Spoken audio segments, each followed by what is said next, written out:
This is Camila. She's from Venezuela. English was a required class at her school growing up, but she never really learned and confesses she barely passed the class.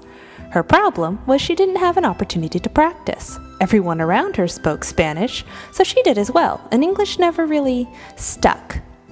Camila moved to the United States 15 years ago and has only felt comfortable speaking English in the last 6 years. When she arrived, she felt she really didn't know the language at all. However, she worked on practicing what little English she did acquire and focused on understanding the meaning of whole English phrases she heard. Camila didn't take any English classes here, but instead relied on simple immersion. This made it difficult at first. She felt she could have learned a bit more quickly if her husband's relatives spoke with her more often. Camila thinks that they didn't because they were worried about making her uncomfortable. Although it took her a while to learn, Camila doesn't really remember impatience, prejudice, or discrimination on the part of the larger community. On the contrary, Camila felt that people have been very patient when she pauses to search for a word. When people ask her to repeat things, it's more often due to the fact that she's soft-spoken, not because she can't communicate clearly. She is still touched by the efforts of the LDS sisters in her community to talk with her. Although they couldn't speak Spanish and she didn't know English, the women tracked down Spanish-English dictionaries and stumbled their way through. She's still very close with this community and feels nothing but warmth from the other members, who continue to make up the majority of her friends. I think her experience really speaks to the fact that it's not necessarily language proficiency that matters, but the effort put into reaching out to ELL students as an individual. Previous reflections in the Dantes Whitney, Mize, and Waldschmidt article echoed this as well. As an educator, I'll try to show students that I respect and value each one of them. I truly do care for my students, and I hope to be able to show it as well, particularly because it seems so important to a student who's struggling with new issues of language and identity. In addition, learning a few phrases in the student's native language shouldn't be too difficult, and I think it would be a nice way to show their welcome in my class. Camila has not felt prejudice or discrimination on the part of society. She does notice surprise in some people's faces when they learn she's from Venezuela, not Mexico. She thinks that the U.S. only sees Venezuela as a place with all of the oil and beauty pageants. This reminded me of Chimamanda Ngozi Adichie's point that we often only see one side of the story. We try to categorize people by what we have heard about them, not by who they actually are. Camila pointed out that people don't understand what is really going on in her country right now and aren't aware of its beautiful natural resources. It really is a fascinating country, home of the tallest waterfall in the world and the Venezuelan poodle moth.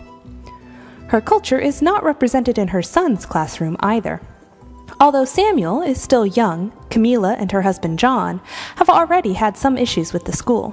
Samuel's teacher was concerned he may have Asperger's due to his obsession with particular routines and his habit of plugging his ears to block all the noise. Camila and her husband thought this behavior was simply attributable to the difficult adjustment from a peaceful home to a chaotic classroom and resisted the school's efforts. John attended several school meetings on the issue, but Camila did not go along. Having just read Finders and Lewis's article about the barriers that hinder the full participation of all parents in a school, I asked if she chose not to go because the administrators intimidated her or if she was not comfortable speaking English in such a setting. Camila's answer was a reminder that English language learners are regular people. She didn't go purely because she didn't think she could control her temper in discussing the school's attempt to label her son as having special needs.